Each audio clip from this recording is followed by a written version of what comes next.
दोस्तों, जरा कल्पना कीजिए, आप एक सुबह उठते हैं, किराने की दुकान पर जाते हैं और पाते हैं कि लगभग हर चीज की कीमत रातों रात दोगुनी हो गई है। पेट्रोल महंगा हो गया, बिजली का बिल बढ़ गया, सब्जियां, खाना पकाने का तेल, दवाइयां, सब कुछ महंगा हो गया। आपकी नौकरी नहीं गई, आपकी तनख्वाह नहीं बदली, लेकिन फिर भी आप कल जितना खरीद सकते थे, आज उसका आधा भी नहीं खरीद पा रहे। ये कोई काल्पनिक बात नहीं है, ये पहले हो चुका है। और जिस वजह से ये हुआ और जिस वजह से ये फिर हो सकता है, वो सब एक अकेले सिस्टम पर निर्भर करता है।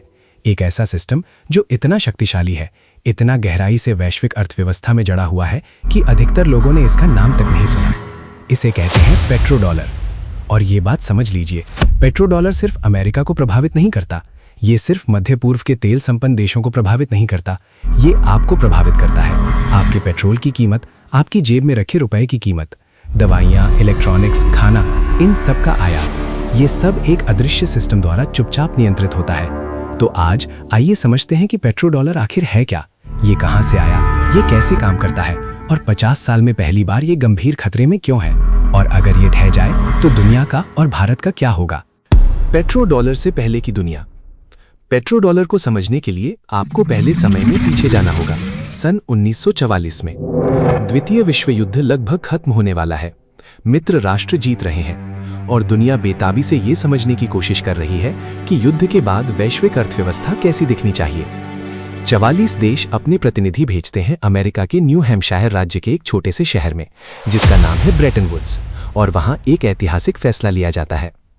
हर देश की मुद्रा अमेरिकी डॉलर से जोड़ी जाएगी और अमेरिकी डॉलर बदले में सोने से जोड़ा जाएगा, एक निश्चित दर पर, $35 प्रति ऑन्स। इसका मतलब सीधा था, अगर आपके पास अमेरिकी डॉलर हैं तो आप असल में सोना ही रख रहे हैं। कोई भी देश अमेरिका के पास जाकर कह सकता था, लो ये डॉलर, दो हमें सोना, और अमेरिका को देना ही पड़ता।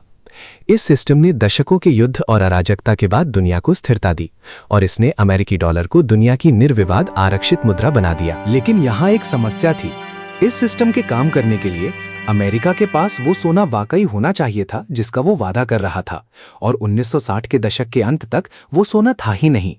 अमेरिका वियतनाम में एक बेहद महंगी जंग लड़ रहा था।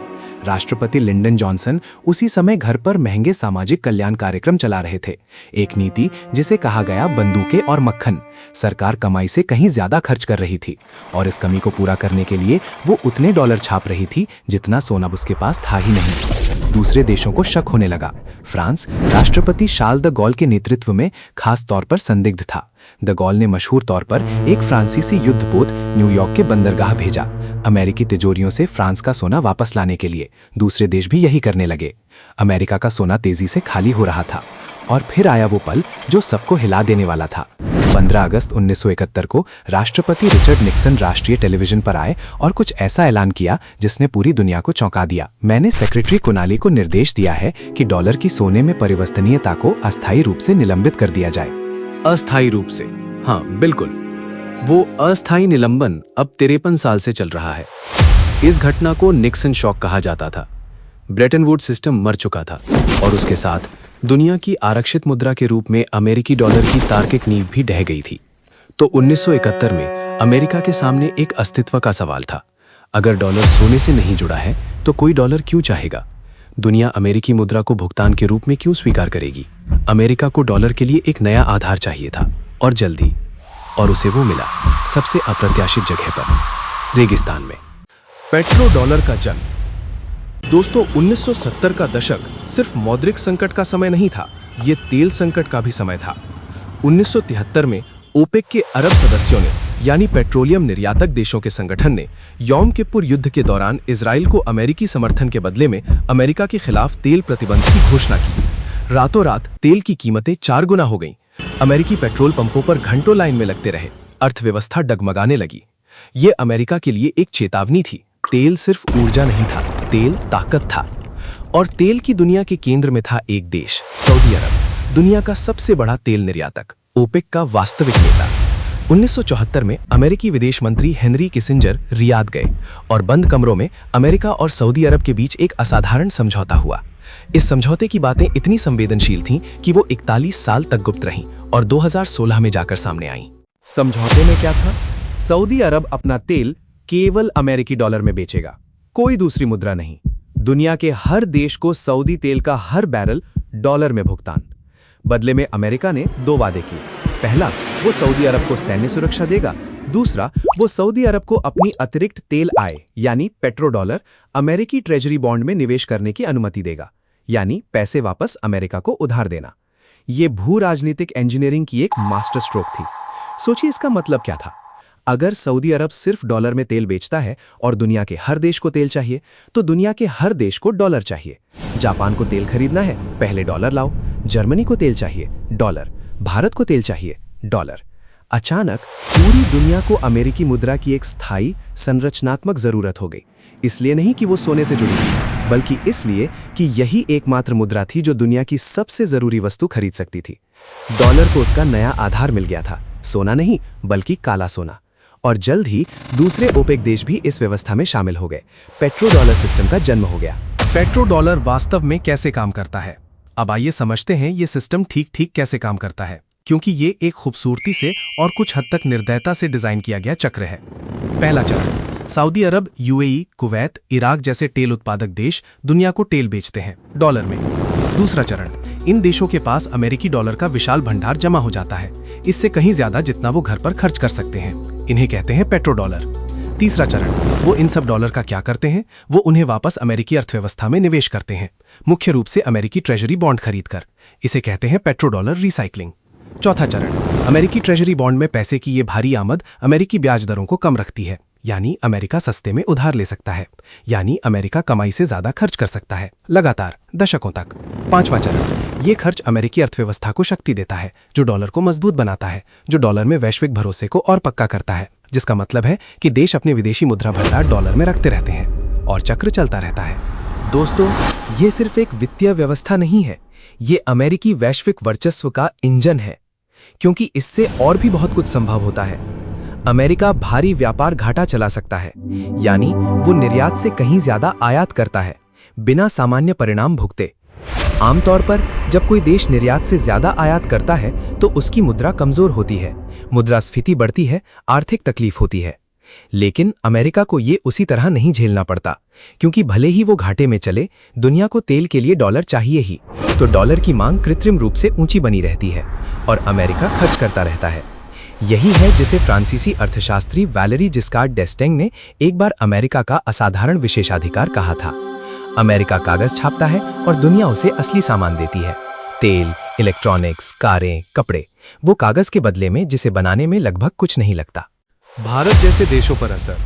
अब यहां बात करीब आती है। भारत अपना लगभग 85% तेल आयात करता है। हर एक बैरल का भुगतान अमेरिकी डॉलर में होता है, यानी भारत को हर वक्त बड़े डॉलर भंडार बनाए रखने होते हैं, और वो डॉलर पाने के लिए भारत को निर्यात से कमाने होते हैं, विदेशी निवेश आकर्षित करना होता है या उधार लेना होता है। ये एक संरचनात्मक निर्भरता बनाता है। जब डॉलर मजबूत होता है, जैसा कि दशकों में बार बार हुआ है, भारत का आयात बिल आसमान छूता है, रुपया कमजोर होता है, महंगाई बढ़ती है। रिजर्व बैंक ऑफ इंडिया मुद्रा बचाने के लिए ब्याज दरें बढ़ाने पर मजबूर होता है और आम लोग इसे अपने रोजमर्रा के खर्चों में महसूस करते हैं। सोचिए, तेल की कीमत पर भारत का कोई नियंत्रण नहीं है, डॉलर की कीमत पर भारत का कोई नियंत्रण नहीं है, लेकिन ये दोनों चीजें सीधे 1.4 अरब भारतीयों के जीवन यापन की लागत तय करती हैं। यही है पेट्रो डॉलर सिस्टम की खामोश ताकत। और ये सिर्फ तेल पर नहीं रुकता, क्योंकि तेल की कीमत हर चीज को प्रभावित करती है। किसानों के लिए खाद पेट्रोलियम उत्पादों से बनती है, परिवहन लागत ईंधन पर निर्भर करती है, उत्पादन लागत ऊर्जा पर निर्भर करती है, यहाँ तक कि रोजाना इस्तेमाल होने वाले सामान की प्लास्टिक पैकेजिंग भी पेट्रोलियम से बनती है। जब तेल डॉलर में बिकता है और आपके पास पर्याप्त डॉलर नहीं है, तो सब कुछ महंगा हो जाता है। इसीलिए भारत सालों से चुपचाप सावधानी से अपनी डॉलर निर्भरता कम करने की कोशिश कर रहा है। रूस से रुपए में तेल खरीद के लिए बातचीत कर रहा है, साझेदार देशों के साथ स्थानीय मुद्राओं में व्यापार को बढ़ावा दे रहा है। लेकिन इस पर हम थोड़ी देर में वापस आएंगे। पेट्रो डॉलर अब खतरे में क्यों है? दोस्तों, 50 साल तक ये सिस्टम सुचारू रूप से चलता रहा, लेकिन आज दरारें दिख रही हैं और वो तेजी से चौड़ी हो रही हैं। आइए खतरों को एक एक करके देखते हैं। खतरा नंबर 1, चीन का उदय। आज दुनिया का सबसे बड़ा तेल आयातक अमेरिका नहीं है, चीन है, और चीन आक्रामक रूप से तेल व्यापार को अपनी मुद्रा युआन में करने के लिए दबाव बना रहा है, जिसे वो पेट्रो युआन कहता है।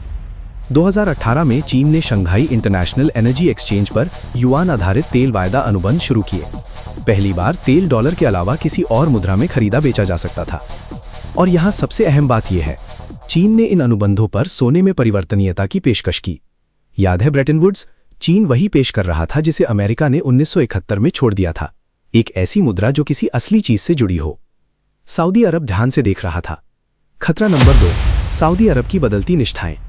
2023 में एक बड़ी खबर आई। सऊदी अरब चीन को अपनी कुछ तेल बिक्री युआन में करने पर सक्रिय बातचीत कर रहा था, डॉलर में नहीं। ये असाधारण था। सऊदी अरब पेट्रो डॉलर सौदे में अमेरिका का सबसे महत्वपूर्ण साझेदार 1974 में किए गए मूलभूत वादे को तोड़ने पर विचार कर रहा था। क्यों? क्योंकि सऊदी अरब अब अमेरिकी सैन्य सुरक्षा पर उतना निर्भर नहीं है जितना पहले था, क्योंकि अमेरिका से ज्यादा चीन अब सऊदी तेल का बड़ा खरीदार है, और क्योंकि सऊदी अरब अपनी अर्थव्यवस्था और रिश्तों को विविध बनाने की कोशिश कर रहा है। खतरा नंबर 3, ब्रिक्स की चुनौती। ब्रिक्स ब्राजील, रूस, भारत, चीन, दक्षिण अफ्रीका और अब कई नए सदस्य डॉलर प्रभुत्व वाली वित्तीय प्रणाली के विकल्पों पर सक्रिय रूप से चर्चा कर रहे हैं। 2023 के जोहानिसबर्ग ब्रिक्स शिखर सम्मेलन में एक साझा ब्रिक्स मुद्रा का विचार उठाया गया, जिसका उपयोग सदस्य देशों के बीच व्यापार के लिए डॉलर को दरकिनार करके किया जा सके। अब ये अभी भी हकीकत से दूर है। भारी व्यावहारिक और राजनीतिक चुनौतियां हैं। अकेले भारत और चीन के बीच गहरी रणनीतिक तनातनी है। लेकिन ये तथ्य कि ये बातचीत हो रही है वैश्विक कूटनीति के सर्वोच्च स्तर पर, ये कुछ जरूरी बताता है। दुनिया बेचैन है। खतरा नंबर 4, रूस का जबरदस्ती का प्रयोग। जब 2022 में यूक्रेन पर आक्रमण के बाद अमेरिका ने रूस पर प्रतिबंध लगाए तो कुछ अप्रत्याशित हुआ।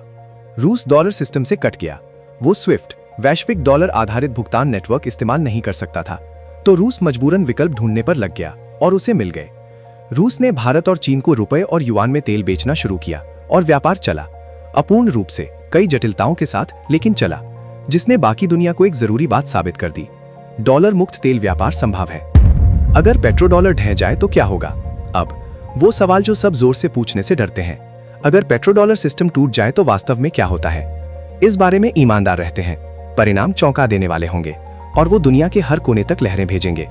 अमेरिका के लिए परिणाम गंभीर होंगे। अमेरिका पर फिलहाल $34 ट्रिलियन का राष्ट्रीय कर्ज है। वो ये कर्ज सिर्फ इसलिए झेल पाता है क्योंकि दुनिया अमेरिकी ट्रेजरी बॉन्ड खरीदती रहती है, उन्हीं अतिरिक्त पेट्रो डॉलर से। अगर तेल का डॉलर में मूल्य निर्धारण खत्म हो जाए तो ट्रेजरी बॉन्ड की मांग ढह जाती है, ब्याज दरें आसमान छूती हैं। अमेरिका सस्ते में उधार नहीं ले पाता और सस्ते उधार पर बनी अर्थव्यवस्था एक ऐतिहासिक संकट का सामना करती है। डॉलर नाटकीय रूप से कमजोर हो जाएगा। अमेरिकी क्रय शक्ति, वो आरामदायक जीवन शैली जो अमेरिकी आंशिक रूप से इसलिए जीते हैं क्योंकि दुनिया उनकी खपत को सब्सिडी देती है, सिकुड़ जाएगी। भारत जैसे तेल आयातक देशों के लिए स्थिति जटिल है। एक तरफ अगर तेल उस मुद्रा में नहीं बिकता जिस पर आपका नियंत्रण नहीं है तो राहत की संभावना है। रुपए में व्यापार का मतलब है डॉलर के उतार चढ़ाव से कम कमजोरी। दूसरी तरफ डॉलर के पतन से उपजा वैश्विक वित्तीय संकट दुनिया भर में व्यापार, निवेश प्रवाह और आर्थिक स्थिरता को तबाह कर देगा। भारत, जो वैश्विक आपूर्ति श्रृंखलाओं में गहराई से जुड़ा है, अछूता नहीं रहेगा। तेल निर्यातक देशों के लिए डॉलर से दूरी का मतलब है दशकों के वित्तीय ढांचे पर फिर से बातचीत करना। अगर अमेरिकी ट्रेजरी बॉन्ड नहीं तो संपत्ति कहां रखें? सोने में, युआन आधारित संपत्तियों में? कोई आसान जवाब नहीं है। असली सच ये है, पेट्रो डॉलर सिस्टम गहरी खामियों से भरा है। ये एक देश, अमेरिका, को बाकी दुनिया पर एक अनुचित संरचनात्मक फायदा देता है, लेकिन ये स्थिरता भी देता है। एक एकल आरक्षित मुद्रा, चाहे कितनी भी अपूर्ण हो, एक बिखरी हुई बहुमुद्रा दुनिया से आसान है जहां हर लेन देन में मुद्रा जोखिम और बातचीत हो। पैटर्न और बड़ा सवाल। दोस्तों, यहाँ वो पैटर्न है जो पेट्रो डॉलर का अध्ययन करने पर सामने आता है। दुनिया की वित्तीय प्रणाली सिर्फ तर्क पर नहीं बनी है, ये ताकत पर बनी है। ताकतवर लोगों के बीच बंद कमरों में हुए सौदों पर, सैन्य गठबंधनों पर, सावधानी से बनाई गई निर्भरताओं पर। पेट्रो डॉलर अनिवार्य नहीं था, इसे इंजीनियर किया गया था, किसिंजर द्वारा, निक्सन द्वारा, 1974 में लिए गए उन फैसलों द्वारा जिन्होंने विश्वास के एक रूप, सोने को, दूसरे से बदल दिया, तेल से। और आज इसे चुनौती मिल रही है, इसलिए नहीं कि सिस्टम गलत है, बल्कि इसलिए कि ताकत का संतुलन बदल गया है। चीन उभर रहा है, अमेरिकी सैन्य वर्चस्व अब निर्विवाद नहीं है, और तेल निर्यातक देशों को नए ग्राहक मिल रहे हैं जो अलग शर्तें पेश करते हैं। असली सवाल ये नहीं है कि पेट्रो डॉलर बचेगा या नहीं, असली सवाल है इसकी जगह क्या लेगा। क्या युआन? संभावना नहीं, जब तक चीन पूंजी नियंत्रण रखता है और उसका वित्तीय सिस्टम अपारदर्शी रहता है। क्या मुद्राओं की टोकरी? संभव है, लेकिन अराजक। क्या सोना? रोमांटिक विचार है, लेकिन बड़े पैमाने पर बेहद अव्यावहारिक।